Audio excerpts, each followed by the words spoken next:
As the first light of dawn touches the medieval landscape, a thick blanket of mist clings to the valley below. Perched high atop a rugged hill, an imposing castle stands guard, its stone towers reaching toward the heavens like silent sentinels.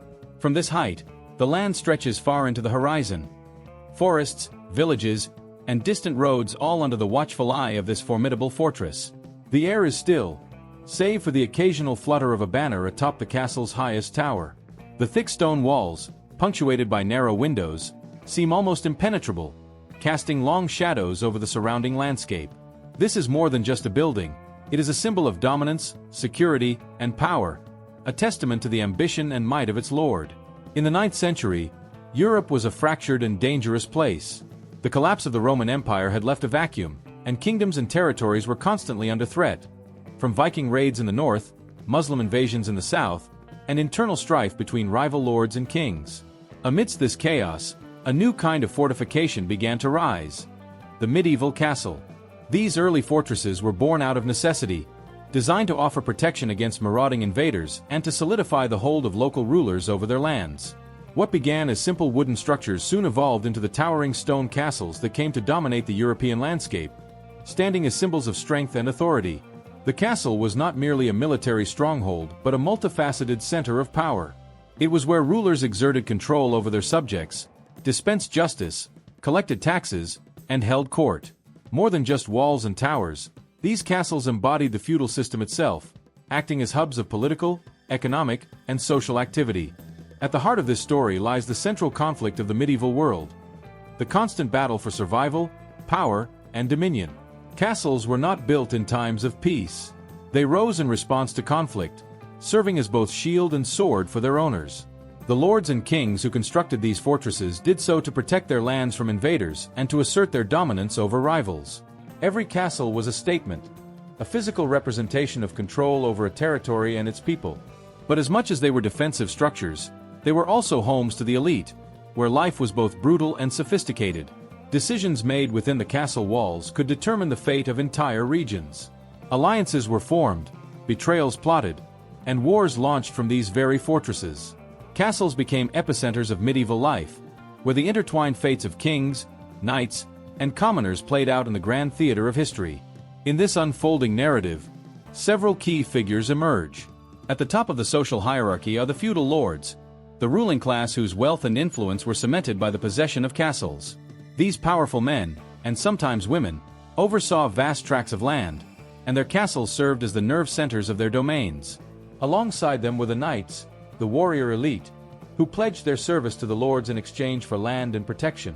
They were the castle's defenders, trained from a young age in the arts of war, and their loyalty was often tested in the heat of battle. Behind the scenes, master architects and builders worked to design and construct these monumental structures, pushing the limits of engineering and architecture to create fortresses that could withstand both the forces of nature and the machines of war. Each group had its own motivations: the lords seeking to expand their power, the knights hungry for glory, and the architects driven by the challenge of building something that would stand for centuries. Together, they contributed to the rise of castles as the most iconic and enduring symbols of medieval Europe. Throughout the medieval period, castles were not just symbols of power, they were pivotal military strongholds. On one hand, they provided protection for the inhabitants and served as refuges for the surrounding population during times of invasion. On the other hand, they were prime targets for attackers. The very nature of a castle, with its fortified walls, high towers, and strategic location, made it a center of defense, yet also a prize to be captured in warfare. Rivalries between noble families, feuding lords, and the expansionist ambitions of kings created a constant state of tension. External invaders, such as Vikings or later, marauding armies from neighboring kingdoms, added to the pressure, turning castles into focal points of both defense and aggression.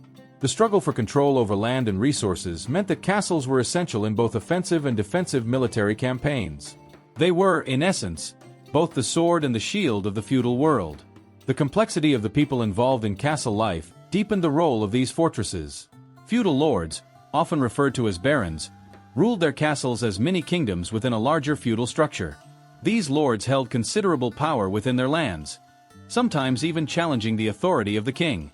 To maintain their dominion, they required a network of loyal retainers and knights who swore allegiance not only to the lord but to the very castle itself. These knights, raised in the warrior tradition of the Middle Ages, were trained from youth in the art of combat and warfare. They saw their castles not only as homes but as bastions of their honor and duty. Their lives revolved around defending their lord's lands and expanding their influence through military prowess. Meanwhile, behind the scenes, skilled architects and builders faced immense challenges in designing and constructing castles that could withstand siege warfare. These builders were responsible for innovating new defensive technologies such as arrow slits, murder holes, and moats to ensure their creations were nearly impregnable. However, the process of building and maintaining a castle was fraught with obstacles and challenges. Castles were often built on high, defensible ground, such as a hill or mountain, which not only provided a vantage point but also made it difficult for attackers to launch assaults. Choosing the right location was critical. Yet, the terrain itself could pose problems. Transporting materials, establishing foundations, and providing supplies to isolated locations were daunting tasks. Furthermore, as siege technologies advanced, so too did the defensive measures of castles. The introduction of the trebuchet, a formidable siege weapon capable of launching heavy projectiles over great distances, forced architects to design thicker and more durable walls. Siege towers and battering rams added another layer of complexity, leading to the development of additional fortifications like barbicans and gatehouses, which provided secondary lines of defense. Every aspect of a castle's construction had to account for the possibility of an extended siege, with considerations for food storage, water supply, and even escape routes in the event of a breach. In medieval society, the role of the castle extended far beyond its military function. The feudal system structured society into clear hierarchies, and castles reflected this social order. The larger and more impressive the castle, the more powerful and influential its lord appeared. Castles were often centers of economic activity, as they protected local markets, administered justice, and controlled trade routes. Religion also played a vital role within these structures. Many castles contained chapels, where the lord and his household would attend regular services. Religion permeated every aspect of life, and knights, before going into battle, would often receive blessings in these chapels, praying for divine protection and victory. This intertwining of military duty and spiritual belief reinforced the role of castles as both physical and symbolic structures in medieval life. The military function of castles, therefore, was inextricably linked to the broader societal structures of the time. They were not just places of defense, but centers of authority, wealth, and spiritual life. Lords ruled from their castles with an iron grip, supported by their knights and protected by walls that symbolized their dominance over the land. The constant threat of conflict, whether from rival lords, ambitious kings, or foreign invaders, meant that these fortresses were always in a state of readiness.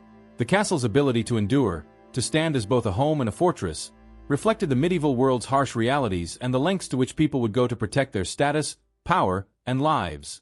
Over time, castles evolved far beyond their original function as military fortresses. As the Middle Ages progressed, these monumental structures transformed into grand symbols of status, wealth, and power. The stakes grew higher as nobility realized that a castle could not only serve as a defense against enemies but also as a display of their prestige and influence. Lords and kings began to expand their castles, adding elements that were more about luxury and status than practical defense. Majestic banquet halls were constructed, where lavish feasts could be held to entertain nobles and foreign dignitaries. These halls became the center of social life, filled with tapestries, intricately carved wooden furniture, and roaring fires.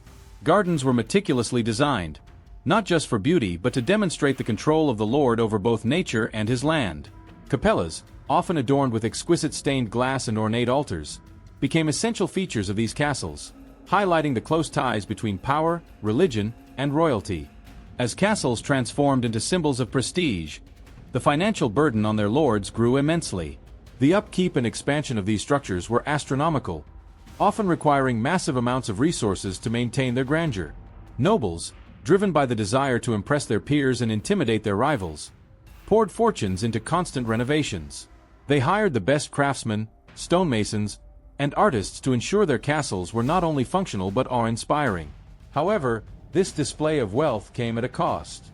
To fund these opulent expansions, many lords increased taxes on their vassals, placing an enormous burden on the peasantry.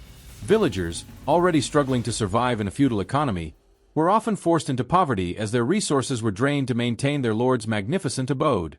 The disparity between the ruling elite, residing in their fortified palaces, and the common people working the land widened considerably, breeding resentment and unrest. Historical upheavals only added to the tension surrounding these grandiose castles. The arrival of the Black Death in the mid-14th century devastated Europe, wiping out significant portions of the population and altering the social structure. As entire villages were depopulated, many castles were left with fewer people to maintain them. The workforce that had once built, repaired, and defended these fortresses dwindled, and some castles began to fall into disrepair. In addition, the agricultural revolution introduced new farming techniques that gradually changed the economic landscape, shifting wealth and power away from feudal lords and into the hands of emerging towns and cities. The construction and expansion of castles slowed during these times, and some once mighty fortresses were abandoned, no longer able to serve their dual purposes of defense and status symbol. The social impact of these changes was profound, particularly on the lower classes. While nobles continued to live in relative luxury, insulated within the high walls of their castles, the peasants who lived under their rule bore the brunt of these social and economic shifts. The castles that once promised protection from marauding invaders now symbolized oppression to the people who labored beneath them. In many cases, the same peasants who constructed and maintained these massive structures were those most heavily taxed to keep them standing.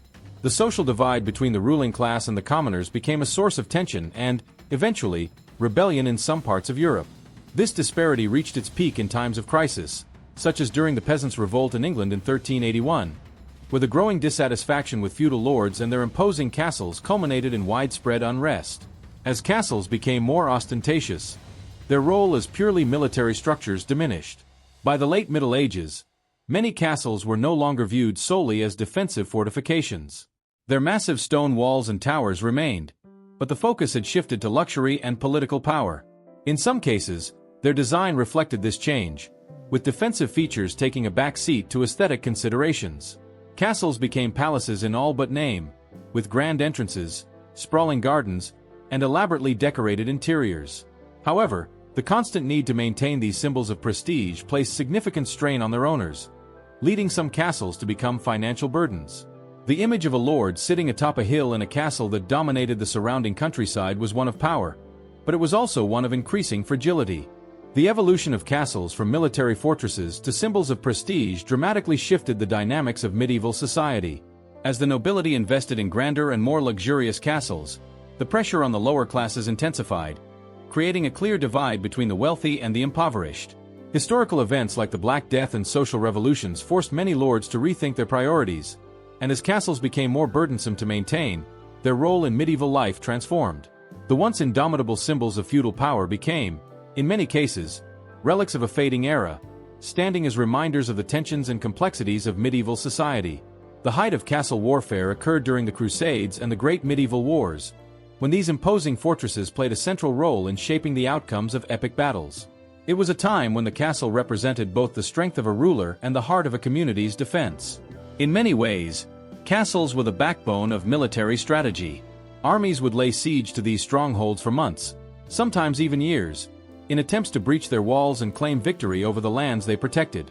The most significant moment in castle history can be traced to the Crusades, where fortresses like the Castle of Acre became pivotal in the struggle for control of the Holy Land.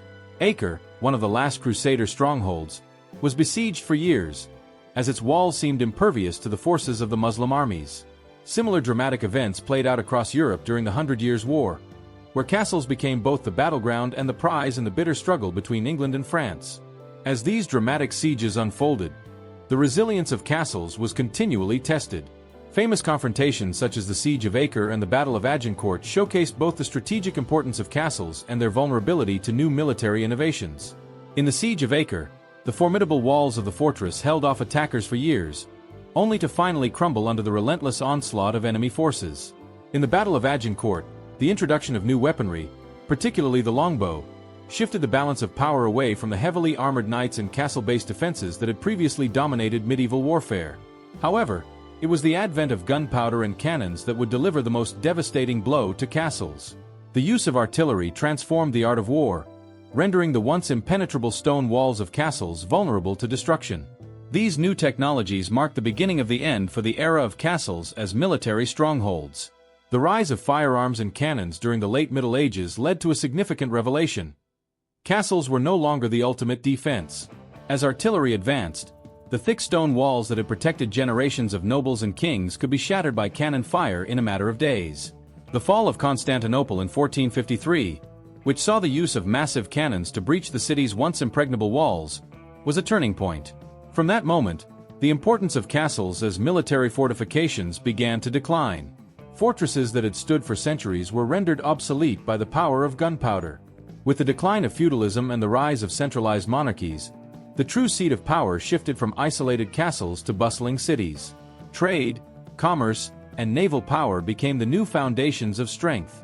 As a result, many castles were either abandoned or transformed into palatial residences for the nobility, more concerned with luxury than with defense. Technology played a key role in the rise and fall of castles.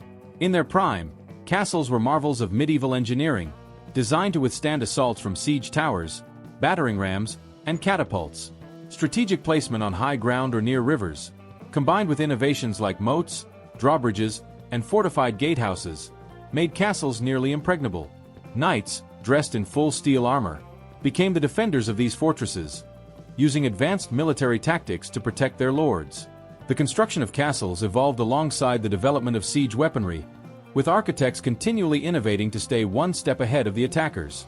However, as gunpowder entered the battlefield, the balance shifted.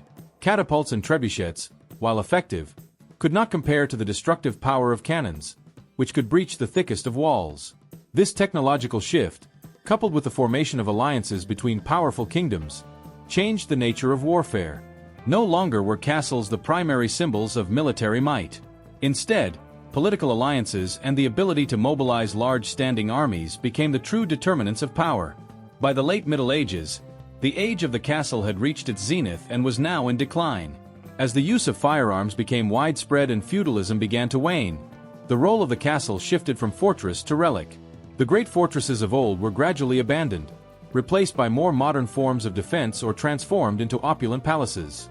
Castles that had once been symbols of unyielding strength now stood as reminders of a bygone era. The aristocracy, seeking comfort over security, moved to cities where the true centers of power lay in commerce and government. Although castles were no longer militarily relevant, their legacy endured. They continued to be symbols of prestige, often serving as residences for royalty or as tourist attractions in modern times. The once great bastions of the medieval world had fallen, but their towering walls and storied histories left an indelible mark on the cultural landscape of Europe. Thus, the climax of castle history reflects not only the height of their military importance but also their eventual decline.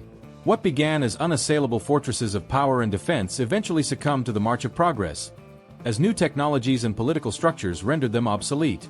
The rise of gunpowder and centralized kingdoms marked the end of the castle's dominance in warfare, but their influence as cultural and historical symbols remain strong to this day. As the Middle Ages came to an end, the once mighty castles, which had dominated both the landscape and the political sphere, began to fade from their former glory. The rise of gunpowder and centralized monarchies rendered them obsolete as military fortifications, and their significance as centers of power gradually diminished. Yet, the story of these castles did not end there. Instead of falling into complete disuse, many of these grand structures underwent a transformation. Some were repurposed as luxurious residences for the nobility, their defensive purposes giving way to displays of opulence and comfort. Others became relics of history, preserved as monuments that celebrated a bygone era of knights, kings, and epic battles. These transformations, however, marked the end of the castle's role as a key player in military and political affairs. The power that once emanated from their high towers and thick walls shifted to the emerging capitals and royal courts, where new forms of governance took root. The characters who had once ruled from these castles also faced dramatic changes. Feudal lords, who for centuries had wielded significant power within their fortified homes, were forced to adapt or risk losing everything. Those who managed to survive the transition did so by abandoning their castles and moving to the royal courts, where centralized power now resided. In these courts, they became part of a new political order, where power was no longer defined by the size of one's castle or the strength of one's walls, but by proximity to the monarch and the influence one could exert within the royal government. Meanwhile, those who could not make this shift, either due to lack of resources or changing political tides, saw their power wane. Their castles, once symbols of their dominance, became crumbling relics as they lost relevance in the new political landscape. The age of the feudal lord ruling from a remote castle had come to an end. Despite this decline, The legacy of castles endures, and their themes resonate even in contemporary society. The medieval castle was more than a military fortress. It was a reflection of the hierarchical structure of feudal society. Castles embodied the importance of protection, status, and the concentration of power. These themes continue to echo in modern times, as humans still grapple with issues of authority, wealth, and control. Just as medieval lords sought to protect and display their power through towering walls and opulent halls, modern leaders and institutions strive to demonstrate their influence through other means, whether through economic dominance, military strength, or political maneuvering. The castles of the past remind us that the quest for power and prestige is a fundamental aspect of human history, one that has persisted across the ages in different forms. The enduring presence of castles also serves as a physical reminder of the tension between authority and liberty. In their prime, castles represented control, both over the land and the people who lived within their shadow. They were symbols of the ruling class's dominance, but also of the people's reliance on them for protection. This dynamic reflects the broader struggle throughout history between those who hold power and those who seek freedom. In contemporary society, while the physical walls of castles may no longer confine people, the metaphorical walls of inequality, authority, and governance still influence lives. Castles, now preserved as historical monuments, stand as a testament to these age-old dynamics, offering lessons about the complexities of leadership, the costs of conflict, and the societal structures that endure even as the physical fortifications crumble. The legacy of medieval castles is not only architectural but deeply symbolic. Although their importance as military and political centers has long faded, castles remain icons of a specific historical period that shaped the course of European history. The rise and fall of these fortresses provide insights into the shifting nature of power, the evolution of society, and the human desire for control and security. Today, as we walk through the ruins of these once majestic structures or marvel at the castles that have been preserved in their full glory, we are reminded of the lessons they offer, about the transience of power, the resilience of human ambition, and the impact of history on the present.